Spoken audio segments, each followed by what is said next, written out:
Hey everyone, welcome back to Speed Talk. This is episode 13. I'm Zach207. Today I'm joined by Gorganim over to my right. Hi, I'm Gorganim. I like feet.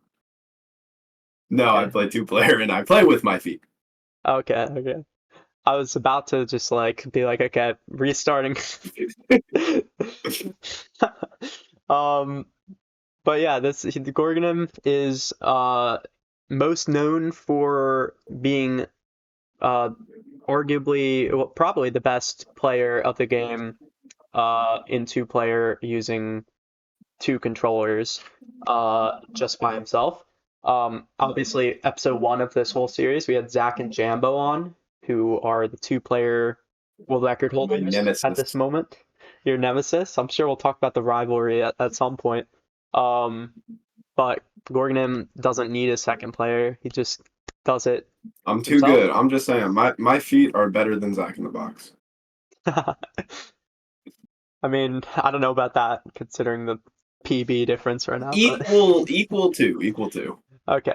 That. Um, so I want to start with a question that I asked Speed at the beginning of last week, and I decided this could be a good common starting question. What is the origin of the name Gorganim? Oh, I've been asked this so many times, and I never really have a good answer for it. I made it when I was like probably 12, like right before I turned 13, and I was transferring from like old usernames, like the cringy stuff you make when you're 9. And I wanted to come up with something cool. I was thinking of like, what's cool? And I specifically remember going through my head the word Giga Chad going through my head.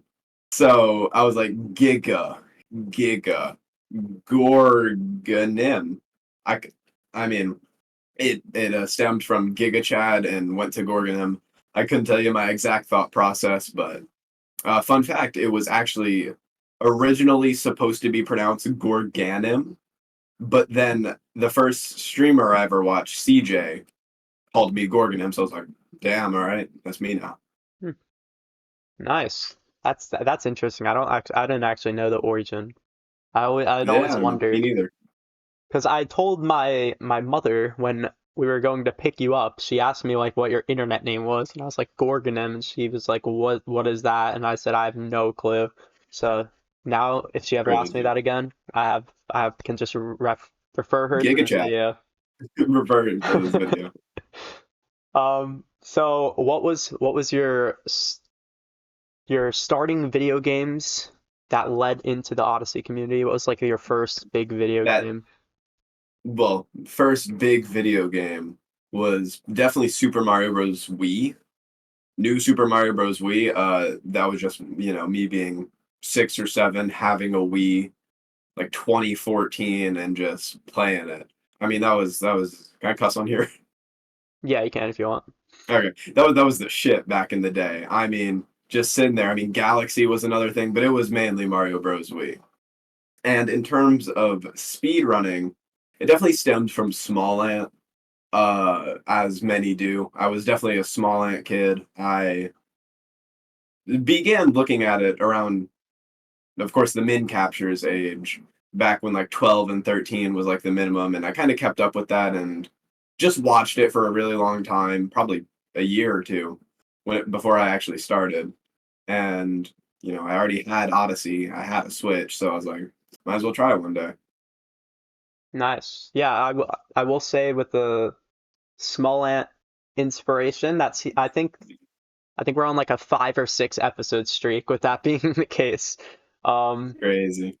and I that's which is crazy because some of the like I guess Grady, yeah, I guess Grady would be from episode 11, and then last episode was Speed. So yeah, that seems to be Yeah, a it's common it's a common lot theme. more like prominent for me because a lot of other people watch Small and are like, I'm gonna speedrun Odyssey like he does, but I watch Small and I'm like, I'm gonna do what he does, Yeah, and yeah, safe to say I did it.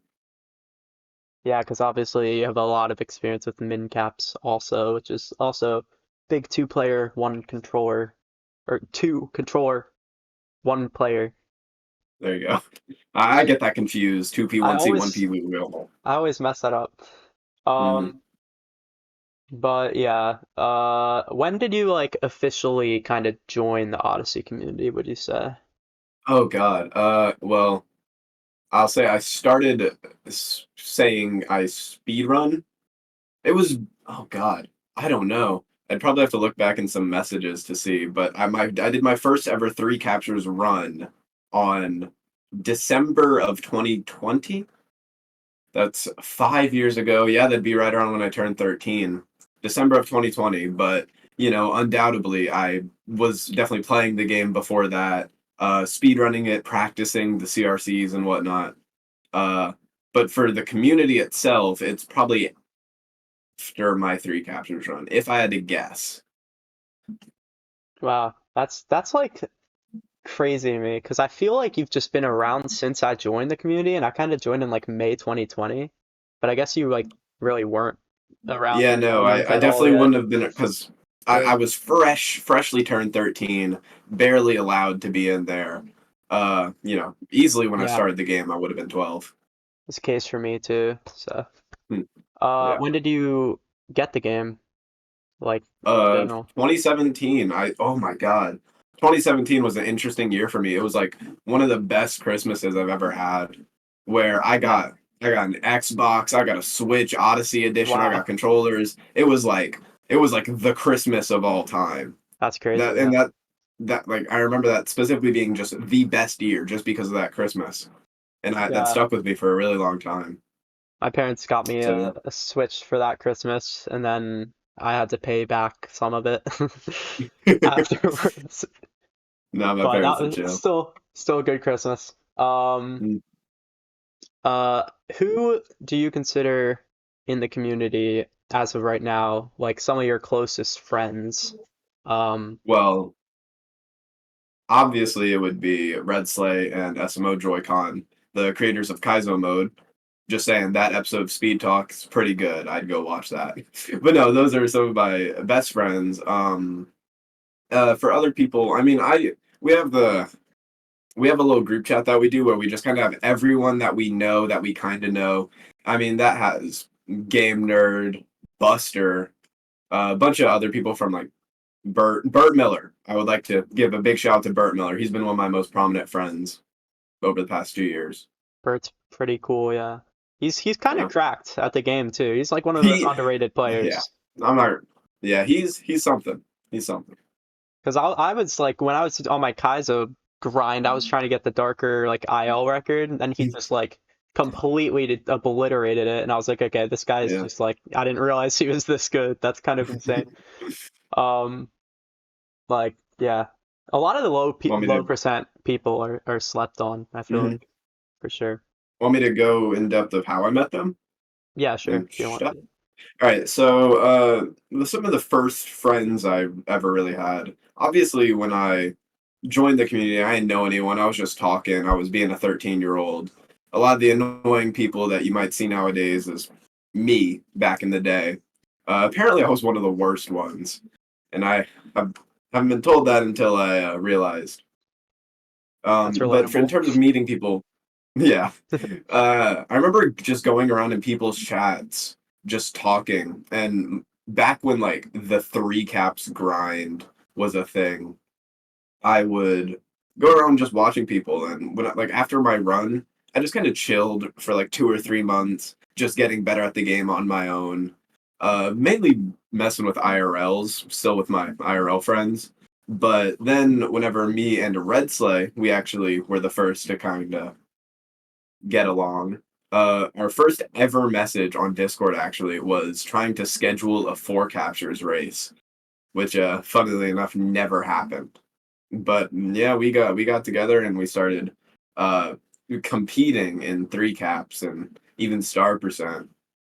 And as for Joy-Con, oh my god, Joy-Con is probably someone who just came in me and Red Slate's chats and was just there a lot and just a chill guy. But funnily enough, the name SMO Joy-Con sounds like a child. So for the Yeah, longest time, we were thinking that Joy-Con was a little like we were young, but Joy-Con seemed to be younger. that's what I thought too when I first Meanwhile, he's talked to him. a 30-year-old man with the voice of corpse. No, but no, he's a adult at this For a point. second, I was like, wait, he's 30? No, he's like 18. Yeah, that's what I figured. Yeah, I was like, there's no way. What? I've seen yeah. this guy And on Speed Talk. He's not 30. and last one, Bert, who had a really funny meetup. We I was streaming. He came into my chat for the first time ever, one stream, and I was playing Celeste, and we're like, "Hey, Bert, you should play Celeste." And he was like, "Oh, okay." So we bought Celeste, and then we watched him play it for the next like 2 hours. So Nice. that was a pretty cool meetup. Pretty cool. I need Right. to I need to get Celeste. That's on my bucket list. I've It played was it a a good little one. bit. It's good. Yeah. Uh, so what kind of I mean, obviously Small Ant and CJ were probably the main inspirations here, but what kind of made you want to play two player with your hands and feet over one player in general when it comes Over. to min caps and any percent, especially too? I honestly don't know. I mean, it's probably just like the average 13-year-old magnet to three caps, like mainly like min captures. But I mean, it stems back to small ant. But I first started around the 12 and 13 caps, which is one player. So I don't remember a lot. I can't exactly tell you, but I can make some assumptions that I saw it and I was like, I want to do that. What do I have to do to do that? And then that's all I would watch, and I would only really be exposed to two players. So I'm like, oh, gotta play two player. And I think the idea of hands and feet just really fascinated me because it's something I've never really seen before, and it seemed cool. So figured I'd give it Yeah, a shot. that's true. It is very interesting and unique for sure. hmm But Um, of course, back then, it did. I'm not gonna say it didn't really have the drawing into it, but people were not as good as at two player as they are now, as we are now, yeah. without physically being two people. So. Yeah, and that's obviously really hard to do for anyone who doesn't know, two-player can't be done online. You have to do it in person. So it's really hard to hmm find two Super Mario Odyssey speedrunners that are really good at two-player or Yeah. just that are really good at the game, just happen to be near each other. Um, hmm I think the only like main example I can think of before Zack and Jambo was like a Rollman Parasite.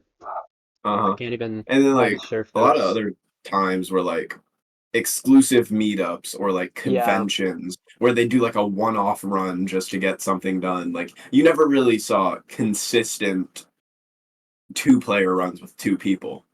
yeah. I mean, that's what we And did at Pace. It's pretty cool. yeah, Very yeah, successful run. I did Fork Dram, you uh, did. I and Globe Dram, and that was about. Globe drum.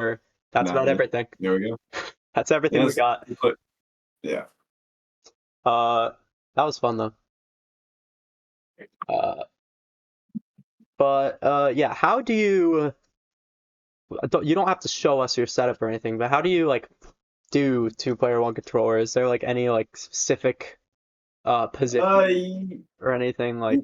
Position, no. I will say there's like a big debate over, like, okay, so for my controller, my one-player controller that I use with my hands, I play with a pro controller, and that's just the classic Odyssey debate of Joy Cons versus Pro Cons in your hands, and I personally choose Pro Cons, but for your feet among two-player runners, a lot of people opt to do pro controllers or like special GameCube or yeah, GameCube controllers. But what I like to do is I like to use Joy-Cons for my feet and a Pro controller for my hands. And as for special positions with the controller, no, I don't have any special positions. I just put my feet on top of the controller and I press the buttons and I move the sticks. A lot of people ask me, "How do you do it? How do you move the stick?" And I'm like, I use my toes and I go, blah, blah, blah. But yeah, I do use remaps on my controller, the Switch's Okay. remap function. Uh, it's pretty complicated, but basically, it's the blue side of the Joy Cons is mapped to all Y button. So when I press the Okay. D-pad, That's it'll what I do a do. cap throw. And then on the left side, the left side is all the same. because I kind of use the X and Y button on that side as well.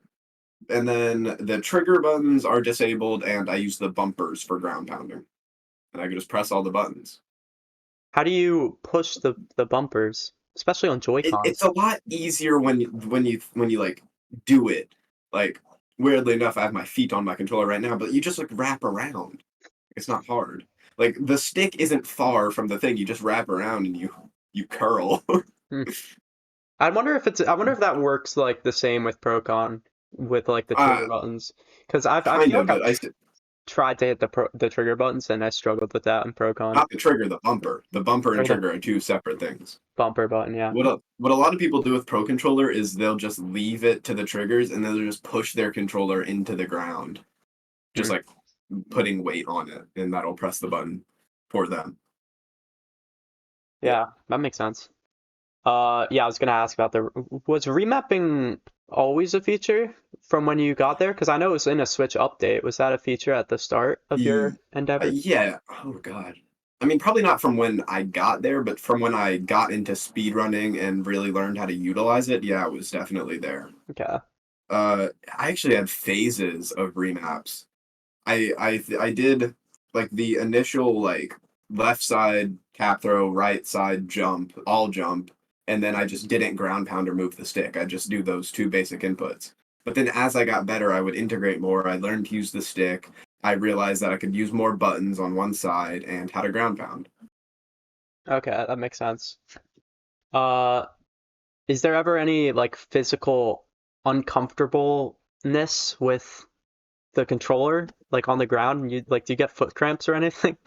No.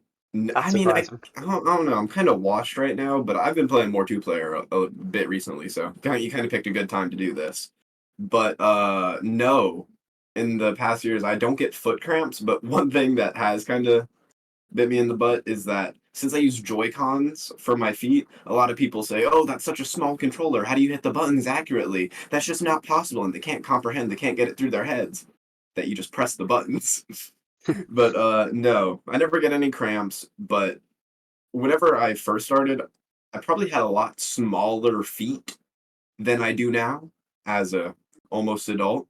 So it was probably a lot easier to use Joy Cons than it is now. But my muscle memory is still there, so it works all the same. Is that why you don't But I, switch to Procon? hmm? Is that why you don't switch to uh, Procon for your feet? I, yeah, it's just muscle memory. It's like Okay. why I wouldn't switch to a Procon with my hand controller. But one thing that does tend to happen with me getting physically bigger is that I tend to, you know what a fat finger is on your controller? Yeah, I have Oh yeah. fat toe. I fat Okay. toe the buttons. That makes sense. I mean, Or like I would most imagine. notably the right stick. Because when I'm pressing the right side buttons, I have to like bend over the stick on the right side Okay. because you know it's lower than the buttons.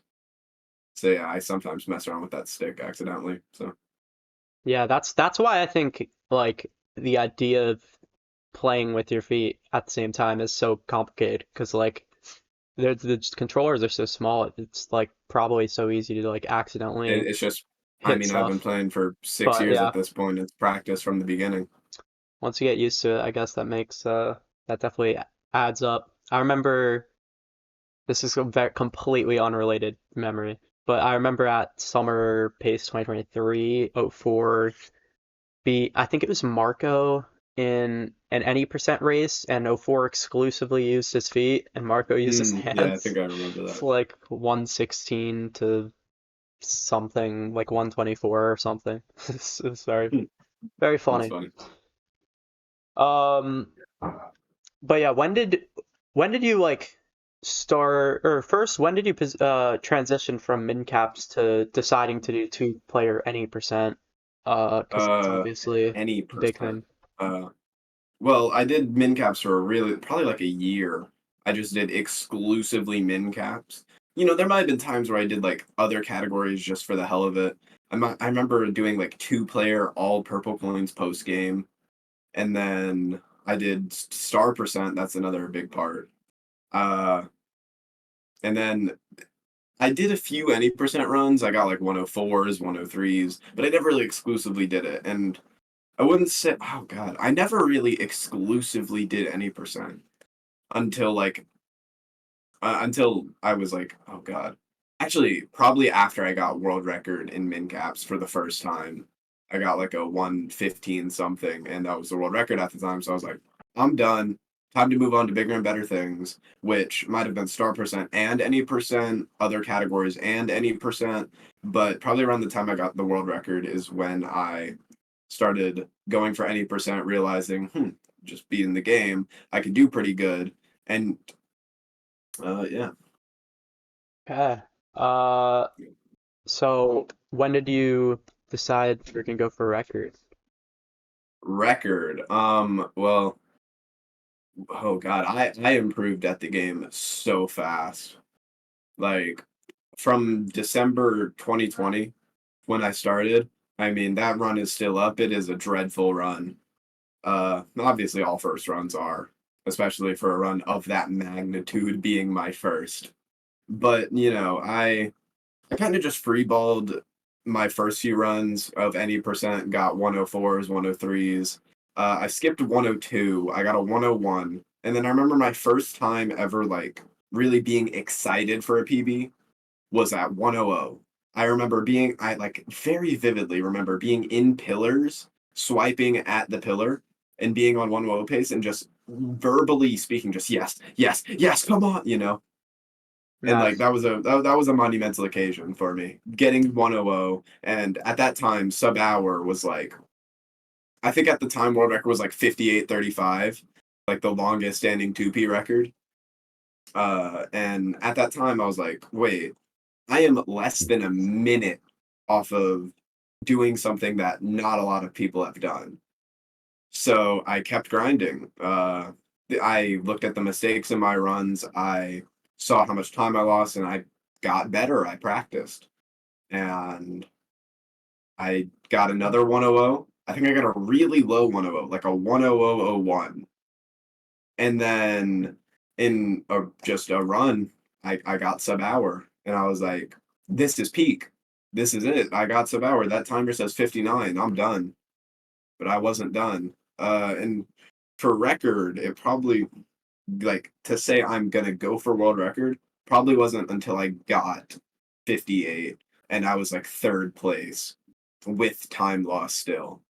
So like that grind down to 58 was probably like peak me in terms of like grind set. Like there would be easily, oh my God, in like 2021, there would easily be days where I would play for 12 hours a day. I would play the game, I would reset. The amount of resets I have is ridiculous. I was just a 13-year-old speedrunner with infinite time, and I took it full advantage of it. And I played and I got my time down. And when I got 58, uh, I was really excited. It seemed like a perfect run at that time. And I can't exactly tell you what happened after that, but somewhere along the line, I implemented some strats. I remember it might have been 2P Moonskip that I implemented that kind of really sparked the grind where I'm really starting to implement hard and difficult strats to really strive for world record.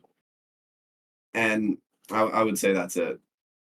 Okay. And when I got world record for the first time, I beat O four's 50. I beat O four's 58:35. I think I got like a 58. Yes, I got a 58:30, and that was my first world record. Okay. And yeah, you want me to stop there? I mean, you can go as long as you All right. want. You got Yeah. Okay. all the time. After the 58:30, O four actually came back because, like I said, the 58:35 by O four was the longest standing two-player world record for like the longest time until I came around and finally beat it. And then when I beat it, O four came back. He was the GOAT. I wasn't better than him, but I was more risky than him. Like I wasn't consistent. I would get a 1 in a million run that would be world record. That's like my mindset. And 04 would just come back and like he did like 2 runs, got world record. It was a 58:23, and then I did a run, also got a 58:23, which is where 2P world record tied up. But mine was faster by the milliseconds. All I'm saying. And yeah, I'll end it there at the tie. Did they? So for first place, they didn't separate it for milliseconds at that time? No, Because I think they I do don't now, I remember. believe, but I don't I remember. think we were just both first. Okay. Yeah, I think at one point in time that was how it worked. I think Hmm. I forget where they do. I think it's top four maybe, where now they'll like separate it by the milliseconds if someone has a tie, but I'm not sure where the cutoff is there. Yeah. Uh, so were you streaming at that point in time? Like, were people like witnessing these, or like when did that start happening, I guess? I couldn't say for sure exactly what was and wasn't streamed, but I'll say I was streaming. Uh, I can't say if I streamed all my runs. I had a real tendency to just do it offline because sometimes I don't feel like speaking, I don't feel like streaming, I don't feel like interacting. I just want to play the game, get my run done. I don't, at that time, I didn't really have any strive to be famous.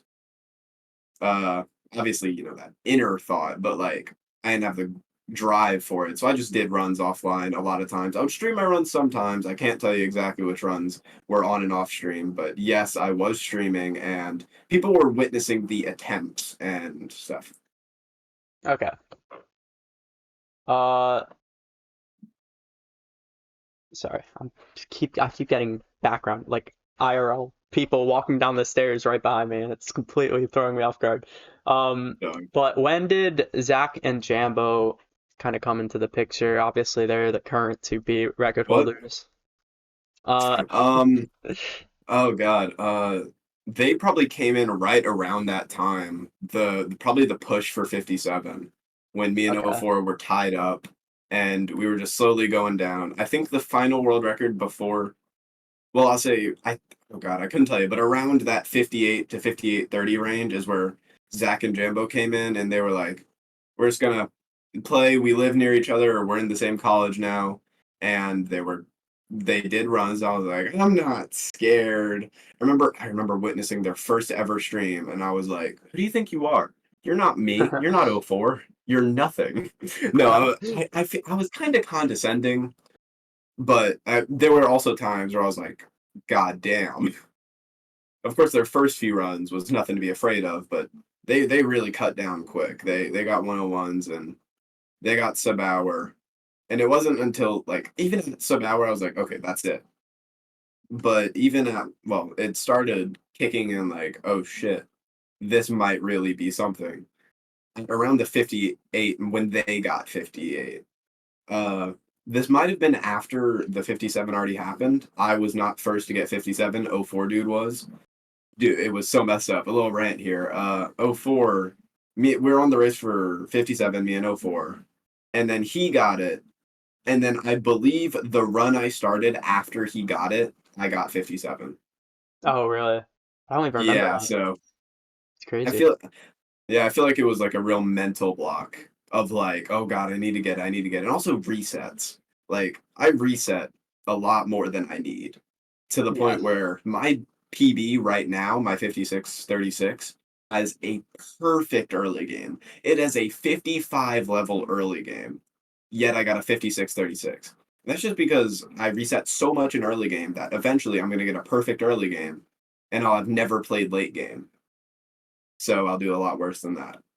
And Yeah. as for Second Jambo again, yeah, they came in, got up real fast, got 58, and I don't exactly remember around when they were like in the middle of being top level. They got like fourth, and I was like, damn, that's kind of cool. They still ain't nothing though. And then I feel like it was in a blink of an eye that they got a 57 that was better than mine, and they were wait no oh wait 04 got 57. I got 57 that wasn't world record, or it might have been, I actually don't know. And then I think that's where we stopped, me and '04. That was kind of like the end of the saga for now. But then Zach and Jambo just came in on, and then on like a run where they died in luncheon or something ridiculous. They got 57 in world record, and that was the time I was like, wow, this is an issue. Yeah. I mean, I feel like they just have an advantage there when it comes to like, even though you can pretty like well, or you can use your feet and hands like really, really well. I think two people is just like when you get to when you're able to practice a lot, I feel like that's like Yeah. has Uh, benefits for sure. Um, it probably also has its weaknesses though, because you're not like yeah, fully in it control. definitely does. Yeah. But I will say they are genetic freaks. Like Yeah. Jambo being who he is a huge disadvantage for me and a huge advantage to them. But as people picking up two-player, two-player is a really steep learning curve. But like once you get situated, it's kind of just a smooth flowing river where you can just learn implement things as you go. But I assume we'll get into that later. But if not, I'll Yeah. rant about it. But yeah, two people is definitely a lot more, somewhat more of an advantage. I always really have like a pet peeve of this where everyone's like, them being two people makes them have an advantage over me, which is true to an extent, but I can do everything they can. I will say, not to quite the extent. For most movement, I can, but for very specific things like luncheon shards, if you've ever seen the two-player version of that, what they Yeah. do is a lot cleaner and faster than what I do because when you can have one focus on each thing, it's a lot faster Yeah. and That cooler. stuff like that seems like so hard to do with your feet, like Hmm. just having Cappy go like all Yeah, but around the room while you're as Mario. mhm. But Yeah, and of course that's a thing I can do and I've adapted to do. Not quite to the extent, but enough to where it's like, wow, he's doing that with his feet. Jesus yeah, Christ. that's kind of crazy. Hmm. Honestly, at that Yeah, point, just switch the controllers. Use your hands for Cappy. I feel like so Cappy does true. more there, especially in like tasks and stuff. You just like I mean, Mario yeah, just Mario rolls. doesn't grab any shards. He Yeah, just runs to the end. yeah, it's kind of crazy. Um, do you have plans to come back to P90%? Obviously, right now, Zach and Jambo are kind of uh dominating, but I believe this is their last year of uni together, so I don't know what Thank things are gonna look like God. after that. Um, No, that'll be a monumental occasion for me. Number one, yes, I do plan on coming back to two-player 100%, but I'm getting older. I don't have as much time any. Well, I have a lot of time still, but for example, I've been doing a lot of other categories recently. I've been doing 2P Dark Side, 2P Do Darker Side, just other and uh, casual games. I've been playing a lot of casual games, just like PC. I mean, Pikmin, uh, Luigi's Mansion. I'm getting real into that recently, and that's just been so much more fun for me. Of course, burnout is a real thing. yeah, That's happened to me. Of course, in my 2 or 3 years of Prime, I played thousands of hours every single day. And yeah, it really burned me out to the point where I'm coming back now. I'm actually making my springboard, but for the past like 6 months, it's been very little Odyssey. yeah. That But makes yeah. sense. I can Hmm. definitely relate to a decent But extent with any percent, especially. mhm. It's like, I will say I'm a very competitive person. I want to be the first, I want to be the best, and I can't always do that, and it's hard to come to terms with that. But what I do now is I kind of just don't think about it. Like it's like, oh, I'm second, that's cool. But the if they I really hate to say this because Zach and Jambo are really nice people, really good people, even when it comes to beating the shit out of me. Um, no, it'll be, as much as I hate to say it, a really big motivation that they're gone. I actually really feel bad saying that. no, But that's fair. in the summertime, they would leave for like 3 months. Like they would do their like 6 months of runs, and then like in I haven't really had a time where I was demotivated when they were actively doing runs at around the 56, 57 mark. I was still super motivated. I wanted to beat them. I thought I could. I could. So I was just playing no matter what. But as they just kept getting better, I would stop playing, and uh, yeah, they just kept getting more of a lead. But on like I would go back to this during the summer when they would leave for like 3 months, I was like, we are so back. It is so time. I got 3 months of uptime. It's time. And then I wouldn't touch any percent for the whole time. Yeah. That's So like yeah. that's kind of what I do too. I mean, I was saying like a couple months ago, okay, I'm coming back to 90%, gonna get 58. I did it for a solid few weeks, and then 4 days into the grind, I got a massive PB, and then after that PB, like the motivation just kind of dropped because I was like, oh, I Hmm. beat my PB, I guess. Um, which I mean, I'm still doing 90%, but it's nowhere near like the practice like craziness that I had going on at that point Yeah. in time. So that happens. It is funny that when Zach and Jambo, like really close friends, are gonna be split apart for a while, you're just gonna be like celebrating. It's gonna be awesome for you at least. Yeah. How does actually you mentioned the other main board two-player categories. I'm completely all over the place right now. Sorry. Uh, with World Peace, or I don't know if you said World Peace, but I know you said Dark Side and I think Darker Side. Um, how are those categories? Are do you ever get, because this happened to me with Kaiser mode for a little bit, especially when Lucid wasn't doing it. Do you ever get like lonely? Because as far as I'm aware, those aren't very active categories when it comes to like competition. Do you ever wish like more people tried them? The thing is, I like competition, but I like competition being worse than me. That's Like true. these are really like I don't know if this is the word, but narcissistic things to say. No, that's what But I. Yeah, I felt that with Kaiser. no, like no competition. I'm fine with it. I mean, I like having every world record in every two-player category. But yeah, some competition would be nice. Yeah, I wouldn't say I feel lonely because in terms of dark and darker, I've just been able to root it and do my own stuff. And in terms of dark, yeah. get an easy world record, and I'm going for darker soon. Not so easy because '04 has the world record in that, and he is the darker lure as well as the 2P lure. So as soon as you mash them together, it's gonna be a hard time. Has he done two-player Darker?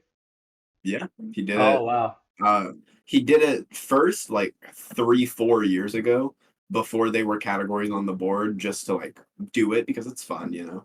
But then when it became a category on the board, he redid it and got world record. So yeah, Wait, what's his time? 3:10:46, Okay, 3:10. so it's But definitely he like got yeah. 3, 4 years ago, he got a 3:08, but that wasn't recorded, Oh wow. weirdly enough. Okay. I was like anticipating you to say like some freaking mid 2.5x, and I was gonna be Two like, yeah, that's fifty gonna be hard. seven. uh yeah, I think I did a two-player Darker run, and not to brag or anything, but I'm pretty sure I was second place on the leaderboard for a very brief time. So Very brief. very very brief time. I think you probably beat me like very shortly after. No, I Uh think as of right now, recording this, you're still above me I'm because I above have you like a still? 340. Because yeah, Okay. yeah, So you haven't I been think grinding you it too just did much. mostly. Yeah, I haven't done it much, but I'm Okay. practicing right now, and I want to do it. But I think what you did is you're already a decent darker runner, and you could probably easily get like a 320 or something. So you just did mostly a one-player run in Yeah, two-player that's mode. basically what I did, Yeah. yeah. I guess you Hmm. haven't done 1P Darker before, so it's a little harder to get into, I imagine. Yeah. I just basically did a 1P Darker run, except I got mad at every segment because two-player physics suck for me because Well, I'm not used to them. How do you switch so like fluidly between 1P and 2P Mario movement? I guess it probably just like yeah, it's just in comes there. over I time, yeah. mean, it's like whenever I'm playing with my feet, obviously I have my feet on the controller. I'm ready to go. I usually have good posture. I'm chilling. But when I'm playing one player, I like cross my legs like in my chair and I just like Yeah. lean back and chill. I don't know if that's a big factor to it, but like my feet not being on the control. My feet not being on the controller is a part that's like I'm not doing two-player. Yeah. And of course, being a two-player, I'm not exclusively two-player. I can do one-player very good. So yeah. It's an easy swap, in my opinion. I don't know how to explain it perfectly. Yeah. I like to think that your feet are on the controller, whether you're doing 1P or 2P or just whenever you're doing anything. Oh, God. You want to hear a funny story? A lot of times when I'm going to bed or just any time during the day, I just think about Odyssey a lot. I'm not Yeah, I sure do that. I do why, that too. but I'll be thinking about two-player and say I'm rolling and I do a bounce, my foot in real life will twitch like I'm trying to press the button on the 2P controller while I'm like laying in bed, going to sleep. I'll That just is start really twitching, concerning. Yeah. trying to play two-player. I'm just imagining like every time I think about Odyssey, if my hands started like going through the inputs like visually, like, Mine not quite, but the thing for two players, it's but very repetitive. Like I'm pressing a button, yeah, that's I'm true. moving. So yeah, You're just trying to get a feel for like any strat ideas you have or something yeah, while you're in bed and coming up with like genius strats and stuff.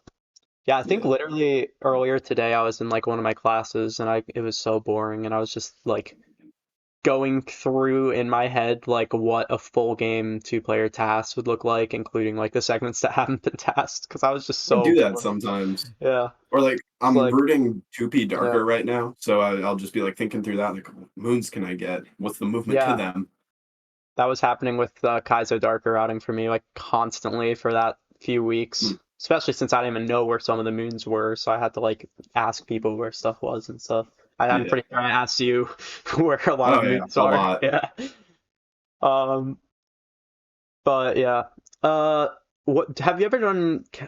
You mentioned min caps, star percent. I know you do min caps.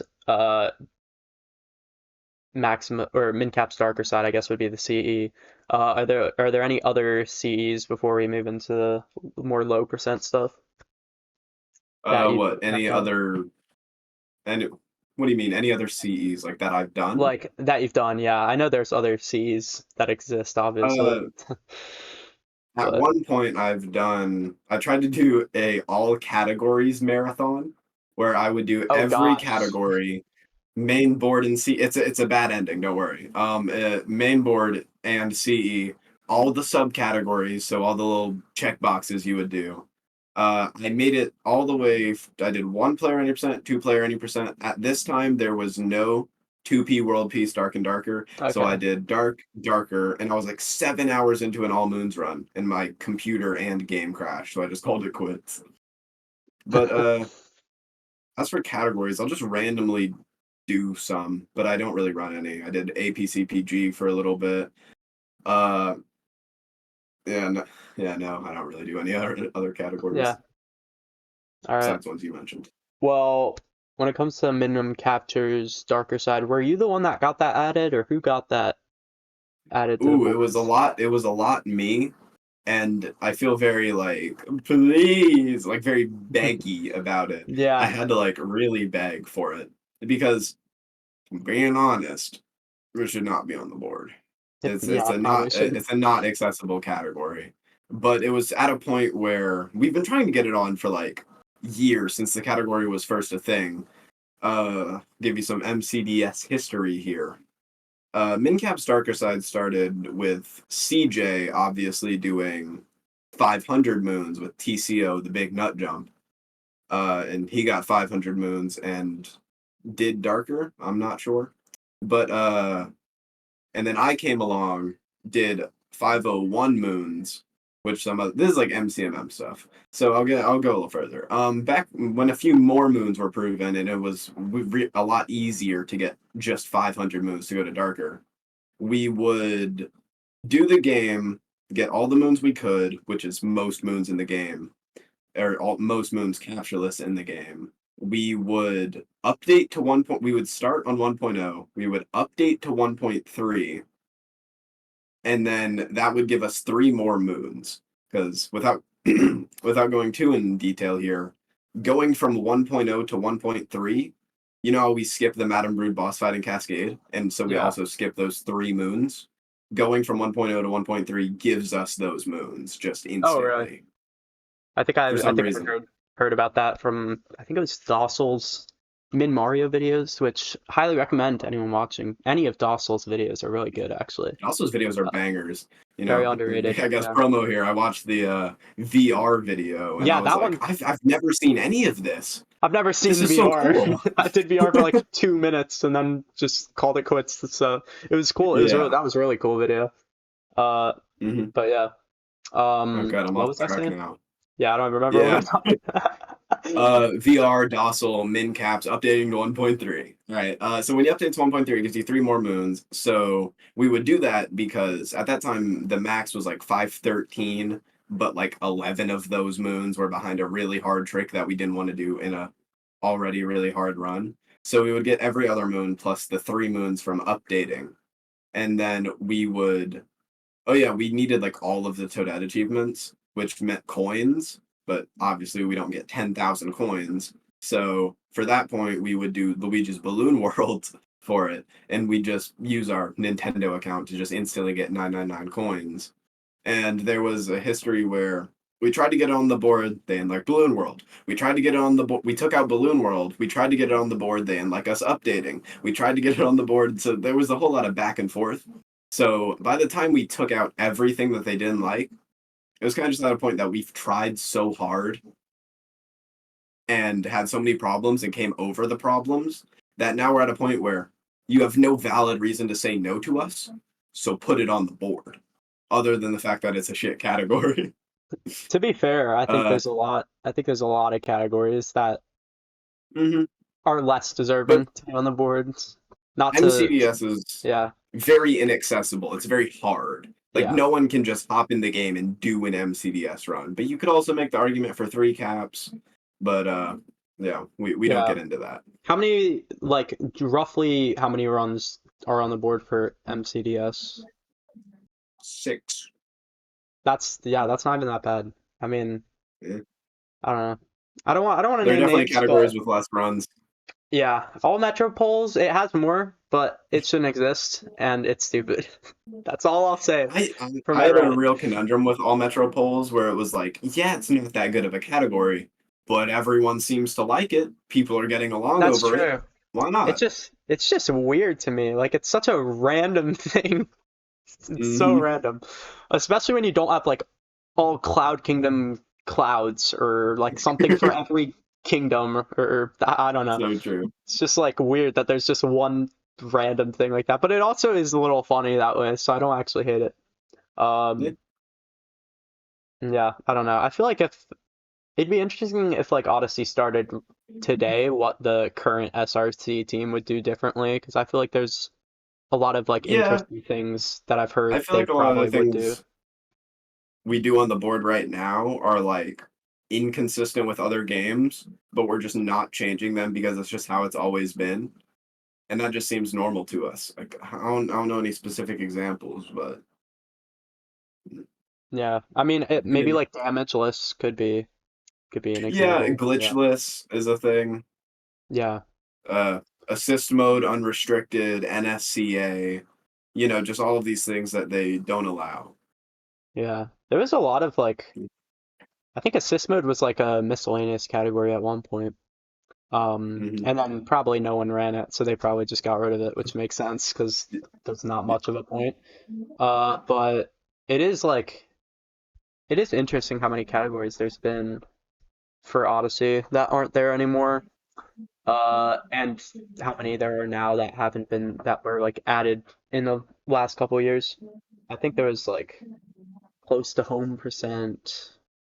There was the Guinness World Records all boss rematches or something. Oh yeah. Um, Hmm. Jumpless was on there for a while. It's interesting. Uh, what is well, low percent obviously doesn't really have much on there besides min caps and I guess damageless arguably. Uh, what was like if one other low percent category had to be added to SRC, which one would you pick? Just Oh, to question. SRC. I thought you meant low percent categories in general. Yeah, obviously I was So gonna get mad at you because there are a lot of things to do with low percent. Min caps, min Mario, 000, min coins, min jumps, damageless, a whole bunch of stuff to do with low percent. But if something were to get added to the boards, I'd say either cap throwless or like 000 into which is cap throwless, yeah, jumpless, and coinless, or min Mario because or yeah, or min Mario. But Min I Mario think is an interesting one. yeah, Mid Mario is interesting. I don't know if people would speedrun that, so or I guess it doesn't even need to be a speedrun because damageless isn't a speedrun. So who knows? I think minimum captos was a thing at some point, right? On SRC? I haven't been around that long. I think it might have been. It probably would have been. It was for a From very what I can short remember. period. I think it was for a very short period. Because I remember it was like, I remember finding out you can beat the game in like three captos in one player with like these snapshot mode things that you can Yeah. do, and it was like, I think it just confused too many people, so they probably got rid of it. Mm. Uh, what are your when it comes to min captures maximum moons, which I saw your video. I think most of your videos on those things. There's the one video with, I think came out like a year ago, maybe 2 years ago, which was like the compilation of all of the like the Yep. hardest things, which was a really good video. Everyone should watch that if you haven't. And then there was also the one that came out recently that I like just was like, what the heck is this? With like the dry bone staircase shit that you did. Which maybe I'll play a clip of that here in the post editing process. I don't know, but it's Put in the it podcast. confused me a little. So, care to explain the dry bone Uh, staircase? yeah, I'm very curious. it's not like you're going into some more general MCM. Maybe I'll get to that after this. But yeah, for I'd say that this is probably the most complex and misunderstood moon in Mincaps Max moons. I feel like for a lot of the others, you can see like, oh, you clip through a wall, you land on this thing. There's invisible water, you go through there, and then you jump there. You can see how it all works. Yeah, But for Moon Cave Chest, it was weird because for like 2 years, Games Jam, like the connoisseur of Moon Cave Chest, was like, guys, it's possible. I promise. You just have to get 19 parabones laddered up and then climb them. And then that was just so unrealistic to me and a lot of other people. So Games Jam used mods to skip the laddering of them and just put them in place just to see if like the climb was possible. Which at first what he did is how in the current Moon Cave chest we go out of bounds and then jump up from out of bounds. I'm not sure if you've seen that. I don't think I've seen that. Okay, well I'll get into that. But his first attempt was just Oh wait, no, jumping no, from on top. I do know. Yeah, sorry. Okay, Yeah, his continue. first attempt was just jumping on top of the Bowser statue and just climbing the parabones just in the air, straight up, pretty much. That sounds And he tried terrifying. he tried he tried using TAS for it, but obviously that was only one part of the puzzle because even if he did manage to make it up, which he didn't with that method, which is why we had to swap to the other one, he would have had to find a way to climb the parabones up, which he did, obviously. But our theory was that honestly, you might really want to play some clips here of the parabone climbing process because no amount of explaining is going to really make sense. Yeah, I'll probably play Um, something. all right, so to climb a parabone, you need to bring them to like the pillars sticking out of the lava. Yeah. Yeah, you need to bring them to there, and then as they fly up to the wall when they're like targeted at you, they will just very slowly climb up the wall, and they'll just gain height as you just stand Okay. there. So it's not a super complicated process. You just stand there, and they essentially climb the wall, and you do that for a few minutes on that first pillar, and then once they get above the pillar, you stack them on top of each other, just having them fly to get a little bit more height.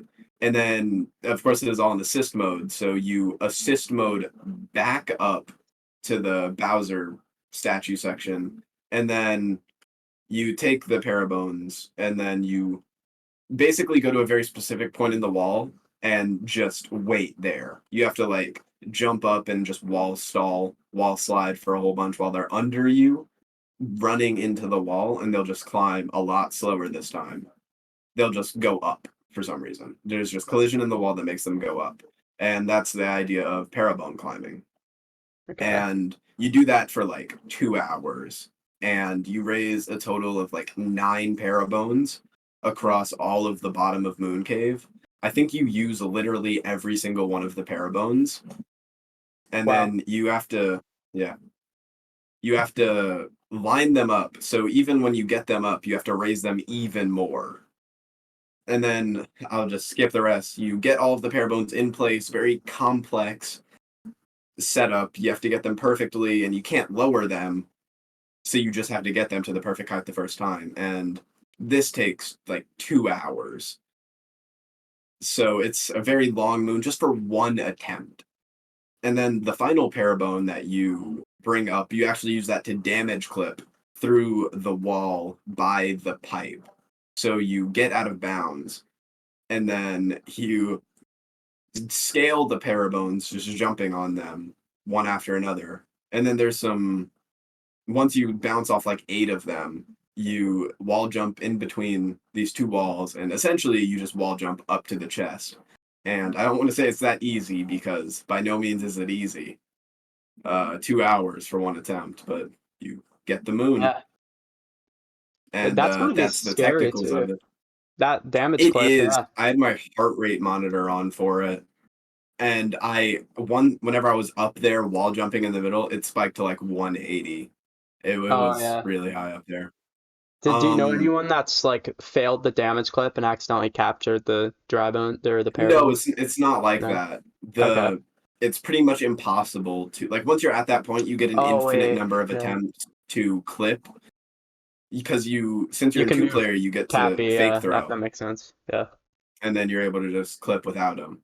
So it's the damage clip is not a scary part. But once you're Yeah. out of bounds, the collision is very scarce, so you have to walk along it very sparingly. Yeah. And was that And your as for first was that your first attempt that made it to like the pair got all the that pair was bones in the right pretty spot? much my first attempt, Okay. like ever.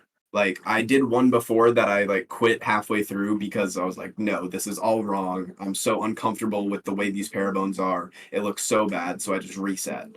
And then the very next attempt, like I learned it. Oh god, it was at nighttime, and I was like, I'm gonna try this because it's been theorized and pretty much proven, but no one's done it. So I was like, I'm gonna try this.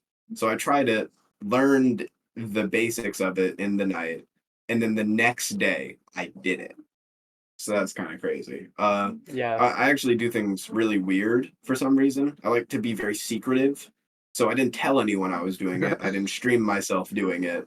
I just hopped in and did it. Hopped into And BC, then yeah. yeah, you can see in the video at the end, I hopped in the VC and just surprise, surprise, I got Moon Cave Chest. Uh, so yeah, very lucky to have gotten it Yeah. first try. Especially first bounce up. Bert and SMO Boy have had like 3 bounces up before they were able to get it. So that's like 6 hours at least. Yeah, that's So crazy. very, very long-winded explanation. You guys are very, very patient people. I will give you credit there. Hmm. Um, Obviously MCMM, very long category, or not really category, I guess just challenge run in general. Uh, very you've done a lot of very long categories before. I know you did Kaizo All Moons, a few runs of that. I don't think it was all in one sitting. What were one of them? Were That either of is. them? Okay, never mind. My most recent one is RTA. Yeah. That's crazy, yeah. Uh, did you take any breaks during it, I imagine? No, no breaks where I stopped my timer. Okay. So like it was at a point where like this is a 21-hour speed run. Me going take a 20-second break to get food or a drink isn't really going to mess with anything. I don't want to turn this into a TA run by taking breaks. Okay. That yeah, that's Yeah. fair. So that's crazy. How do you like I feel like if I did that, I'd lose my insanity. I already did trying to get all the moons casually, to be honest, with the scooter moon and metro. Um, but what's the mindset with the really, really long runs that like I guess Uh, are 20 plus hours well, sometimes? it's like for specifically Kaizo mode, a lot of the motivation for it was to do it before you. Okay. Because you were trying to do it, and then me and my friend group were like, "We cannot let this happen. Absolutely not." So I was like, "Damn, Uh, I got to do it." And that was around the point where I asked you for what routing you have done, and then me and you kind of you did most of the routing. I give that to you. You eventually did all of it, but around the time we were kind of co-routing the route. I did all the purples and captures and stuff, and you yeah, did I like the think I moon had all the routing. moons already. Yeah. Mhm. But by the time I had done all the purples, and whenever I was practicing or whenever I was doing the route, I just did an all moons run just alongside it so I could make sure everything worked out. So in total, I've probably done like 9 Kaizo all moons at this That's point, crazy. Yeah. just like total. Yeah. And yeah, I just did a run next to it and really made sure the route worked and everything you did was fine. But it got to a point where I was done and you were done for now. And it was at like Lake 2, where I was just like, damn, he's done. I'm done. I can't root. But I just said, fuck it. And in one night, I did some of the best routing of my life and very proud of that route where Yeah. I was able to just make the whole thing. I will say, Eventually, you, very satisfying. Yeah. Very satisfying thing to mhm, route is Kaizo mode. Uh, yeah, like I feel like a lot of things just fit in very nice. they do. Yeah. Mhm. And Um, you did come along later and improve the route, but I had already made it. I was used to it, so I just stuck with mine. Yeah. yeah, that's fair. Uh, yeah, I think the most satisfying thing for me when it comes to routing, this was in Darker, but also I think in All Moons, I forget if I fully finished this part in All Moons, was the Toadette Moons for Kaizo Darker. That was a nightmare to route because I had to like count every moon in my route that would match a Toadette moon, count the moons that weren't in my route that would help get a Toadette moon and decide if that was worth it or not. And I think it was Super Treasure Chest Hunter that I was like one treasure chest moon short, so I had to look through all the treasure chest moons and see if getting one would be worth it because of the Toadette moon. So it was like a whole process that was very painful, Yeah, but I hate Toadette. yeah, when I finally got that darker route finished and pretty optimal, I feel like. I mean, I'm sure there's definitely a lot of better things you can do, Hmm. but for the most part, it's pretty solid for like a one person created route. I was very Hmm. happy with that, and then I mostly just use that as a layout for the all moons. But routing is fun. Routing is like, especially when I have school and I have nothing else to It's do. fun to do So at school. Yeah. yeah. At school, I was just like, during like half my classes, I was just like, thankfully, I have a seat in the back of the room, so no one saw me routing Mario Odyssey Kaizo mode and thought I was a complete lunatic. So I was just like doing that for most of my time during school, so it didn't really get boring for me because I would never do that at home. It was just at that point, it's just like, it's too much work. Yeah. But yeah, that was fun. Anyway, uh, so yeah, you mentioned earlier some other games. I think you've speedrun Tears of the Kingdom at least. Yeah. Maybe Breath of the Wild. I'm not sure. Um, Yeah. what are the other speed game As experiences for like? other speed games, Odyssey obviously was my first, but after like 5 years of that, Tears of the Kingdom came out. Big Breath of the Wild fan. Uh, along the same time I was speedrunning Odyssey, I was playing Breath of the Wild, just casually and whatnot. Yeah, And then I would, being into Odyssey speedrunning, the Odyssey and Breath of the Wild community are there's a lot of similarities and a lot of the same people in both communities yeah, who speedrun Breath of the Wild and Odyssey. So I was like, damn, might as well give this a try. And before Tears of the Kingdom even came out, I did some attempting at learning any percent and some other things, but Breath of the Wild in the end is not for me. It's really hard to even finish a run. So, I just enjoyed the game casually and the little bit of speedrunning knowledge that I knew. As for when Tears of the Kingdom came out, Whew, very hyped for that game, just casually. I played the shit out of it. Um, yeah, I guess I can't say that. Let's just say I played it pretty soon after release. Yeah, but I played it a lot, and I nearly 100%ed it before losing my save file, unfortunately. And then I got into speedrunning. Obviously, there was a speedrun community for it, and Red Slay actually got into it himself. He would watch Player 5, the Breath of the Wild and Tears of the Kingdom Yeah, main speedrunner. He would watch him and be like, damn, this stuff looks easy. Might as well give it a try. Red Slay, funnily enough, I'm not sure how relevant this is, but funny enough, he had never played Breath of the Wild, but played Tears of the Kingdom, and then sped ran Tears of the Kingdom, and then casually played Breath of the Wild. So I find interesting. that kind of funny. So Yeah, yeah, he played Tears of the Kingdom, and then Breath of the Wild, and then I saw Tears of the Kingdom speed, and I was like, damn, that looks cool. I'm gonna try it. So I tried it. Me and Red Slay had a little rivalry going on, another resparked rivalry, where he was much more ahead of me because he started months before me, but I was trailing behind, catching up, and eventually I learned like this was at the kind of the start of the speedrunning where things were easy, things were fun, not like how they are now. But I was able to get a top 10 time by the time I was done after just like a month of running. Got ended up getting a 45. For reference, the world record right now is just below a sub 40.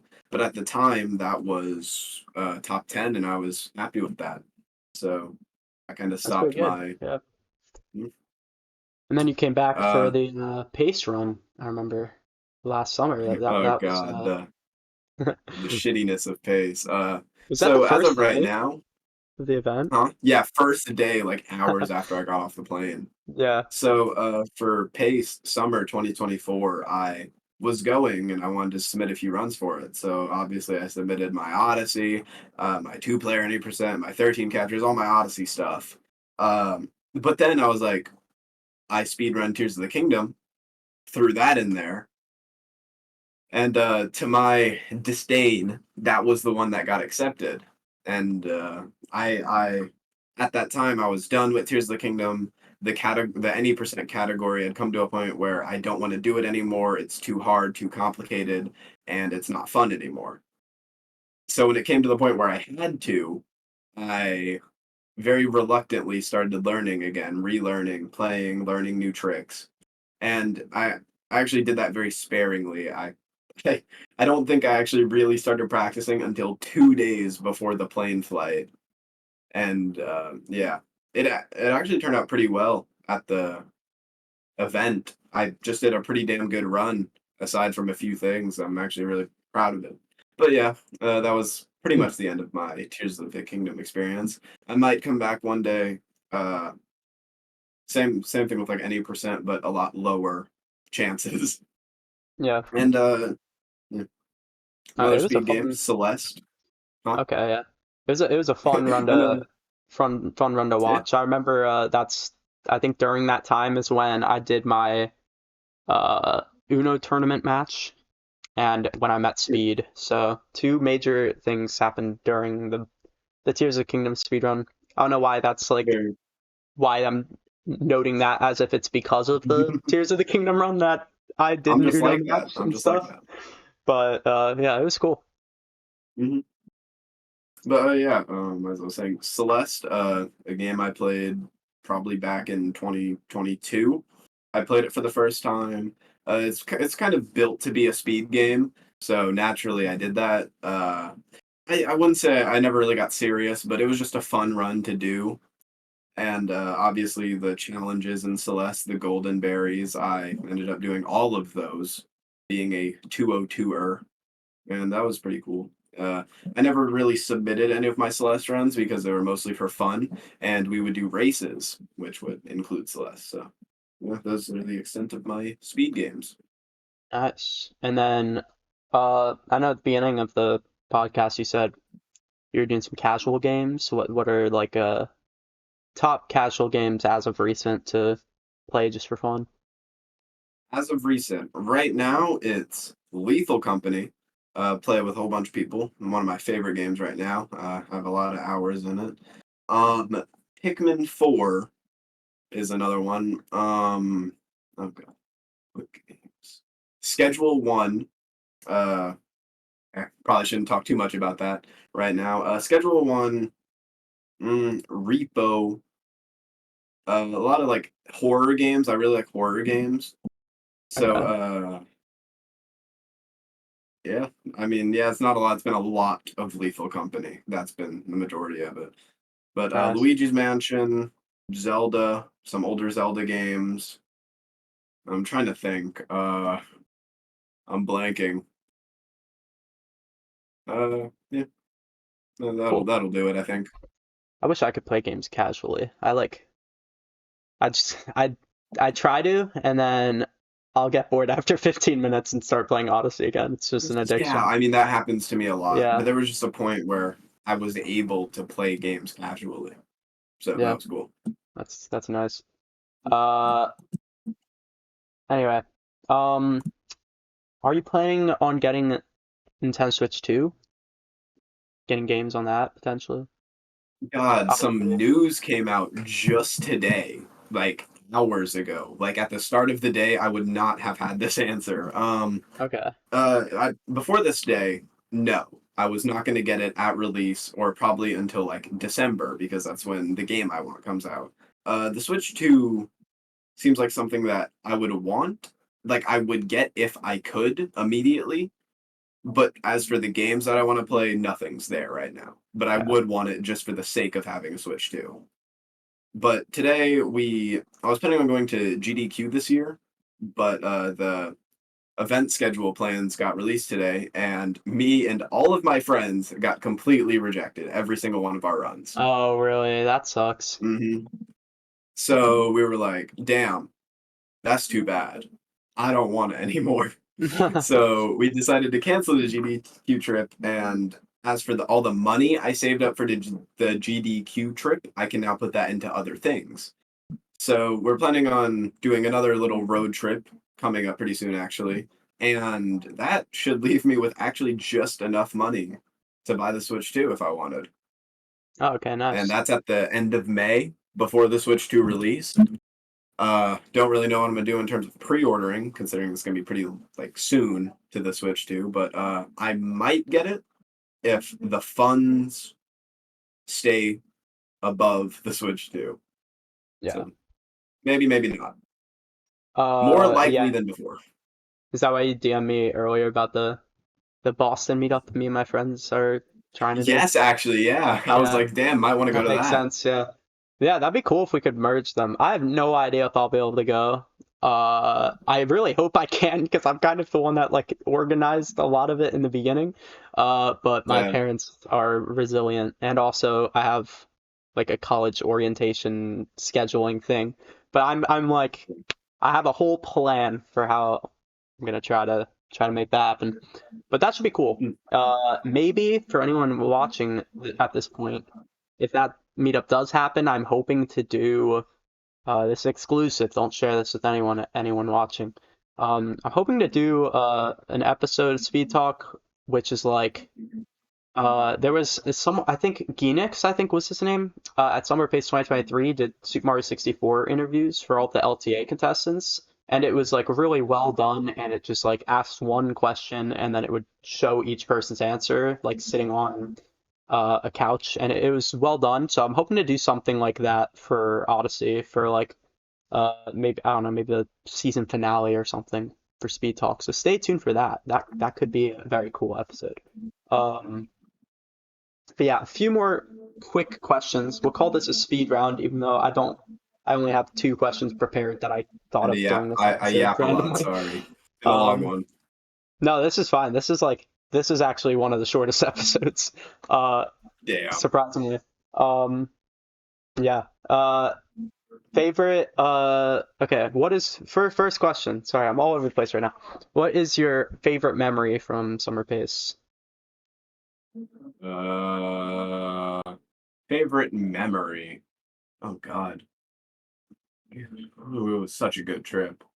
Yeah. Favorite memory. You know what? Speed round. Getting 59 with Dan. Okay. Yeah, I'm a Good little guess. jealous that you didn't pick me as your primary two-player partner. Pick Hmm. Dan instead.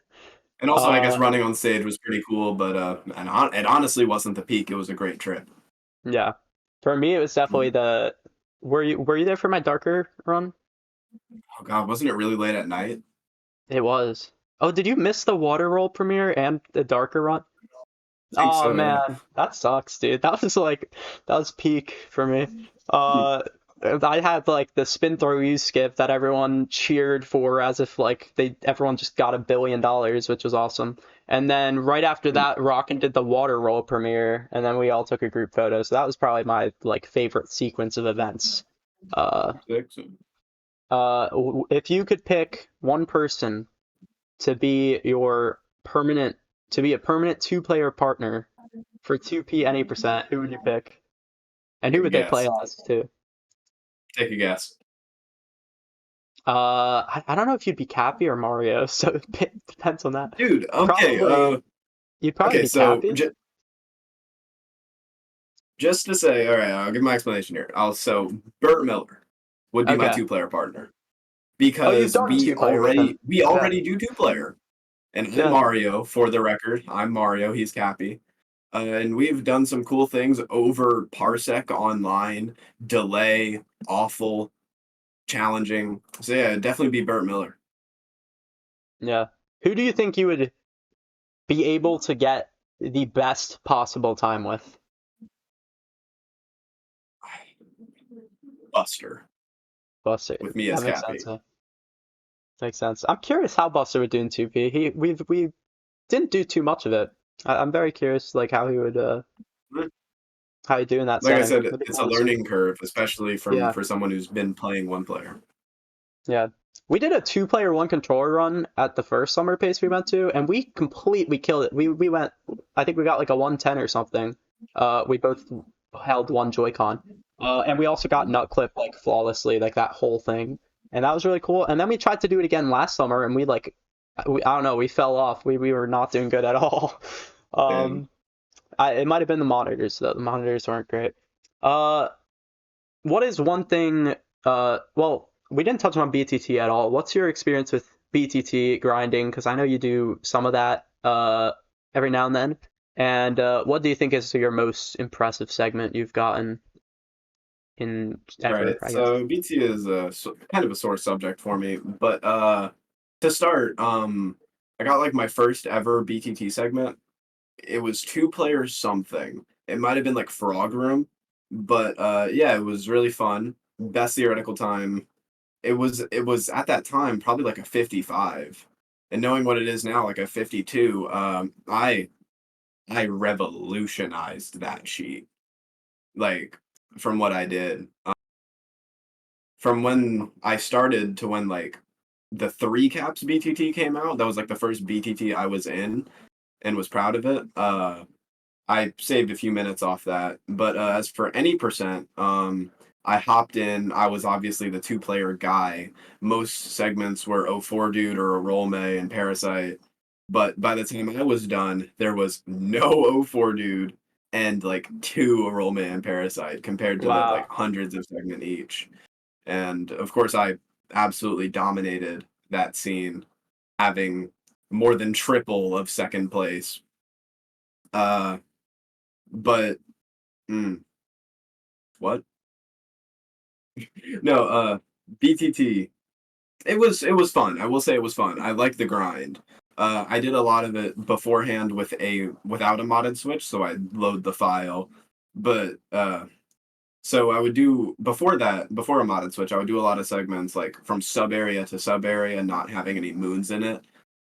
So I wouldn't have to reload so much. But once I finally got a modded switch, it was all gas, no brakes from there. Uh, I popped off. I did everything, anything I could, things that I thought were impossible, segments that seemed really good, and I did everything. I love the grind. I don't know what it is about BTT. Like even today, if there was more to do, I would do it just because it's fun. And I like the reward. I like seeing my number go up and I like seeing my time go up. I'm a very number guy when it comes to BTT. Like every single segment going up one by one by one is just such a satisfying feeling. And the Yeah. thing is, it's led to points where like I'm the only one doing anything, and the other people who are, I don't give them a chance to do anything. So someone will get a segment, and I'll just be like, "No, thank you, no." Yeah. And then I take everything, and it's kind of messed up, but it's that number, man. It's an Yeah. addiction where I want that number to go up, and it doesn't really matter who I hurt. Hurt is a loose phrase, but yeah, it's kind of an asshole thing I do where I just take everything, leave nothing for no one. I mean, I definitely have had some, you're like the cool kid of two player. yeah, or Yeah. I would say Cool Kate is the Gorganim of one player, but Yeah. uh, yeah, I've definitely had some arguments with people over me stealing everything. Uh, and I actually had kind of a rough fall off with BTT due to some of the events, and in my opinion, the staff, the moderators of BTT, being not so good at their moderation job, so I left that altogether. So Okay. BTT, yeah. All right. What was I gonna ask? What is one thing in Odyssey or gaming in general that you have never done that is on your bucket list and you want to do? Gaming Odyssey bucket list. I'm not so sure if this is a bucket list thing, but it's kind of something that I've been wanting to do again ever since. But I spoke earlier on the all categories marathon. Okay. I want Yeah. to do that for I real, want to do a every main. category. Yeah. I want to do a main board marathon at some point. Hmm. As like I feel like that's like a because I exclusively run Odyssey, so it'd be like my 602 type of thing, except only Hmm. Odyssey. I don't know. Maybe I'll do that like a week before the next 3D Mario comes out in 1,000 years. So that would be cool. Yeah, Um, what's it gonna go? Okay. Final question. Favorite food? One word. hamburger. Okay. Cool. Uh, Actually, one more question. Because I asked Speed this last episode, I think it's a good question to ask just for myself purposes for the series. Who if is one person or a couple people that you think I should invite to Speed Talk in the future? That you should invite to Speed Talk in the future. You've already done all the good ones. I mean, have you had Tyrone on here? I haven't. I did ask him before. He said he doesn't like interviews. So That's fair. That's fair. only person to reject me so far. I'm just kidding. Maybe like cheese or someone. I'm not sure Yeah. how far your budget expands in that category, but Oh, like it cheese expands. It expands. Yeah. or like some of the other like 3D Mario people. Yeah. Cheese is the first person Yeah. Speed said to, so I'm And definitely gonna yeah, try to get him of for course an episode. Yeah. the Uh, big creators up above. but yeah. Thank you for joining, Gorganim. This was a very fun episode. Appreciate No it. problem. Yeah, this helped me get a lot of stuff off my chest that I've never really said before. Yeah, Yeah. this was fun. This was a good episode. Um, yeah. I'm trying to think of is there anything else you want to say or plug? Yes, I was hoping you'd ask. Yeah, I just want to say sorry I yapped a lot. I feel like I talked a lot of filler, gave too much backstory, No, too much life story. that's completely But fine. You did very yeah, good. I needed some filler. So yeah, you did good there. yeah. But yeah, sorry Like I for say, continuing. this was more fun than expected, honestly. Just the questions were really cool. Mm. Watch Speed Talk. Just this one in Kaizo mode. Just the one Red Slave Gorgonim's Book. friends with, yeah. Yeah, yeah. All right, I'm done. All right, cool. And I'll put all of Gorg's socials in the description as I always do. And there will also, I should have said this at the beginning of the episode. I don't know why I'm saying this now, but there's timestamps in the description. Obviously, anyone I have a watching that question. knows this now. What was your question? Can I self promo? Yeah, you could self-promote. All right, so I am Gorganim, of course. I am Luigi, if you couldn't tell. No, I stream very rarely. I am trying to stream a little bit more often now. Not sure how well that's going to go, but with the coming of summer, I plan to stream a lot more. Hopefully, with the return of two player any percent. Uh, maybe some darker, but a lot of two-player, maybe some one-player. I might stream other games, Tears of the Kingdom. I've had tendency to stream some of my casual games, Lethal Company, if you're into that. But there would definitely be some two-player any percent and two-player categories. Maybe some min caps. I honestly can't promise that because that is a wash category now. I upload on YouTube, Gorganim. I have a VODs channel, Gorganim, but the sequel. I upload all my VODs. It's where you can find some Kaizo, some other games, and all my runs are uploaded on YouTube. I have a few videos of min caps and other things that you can watch. Nice.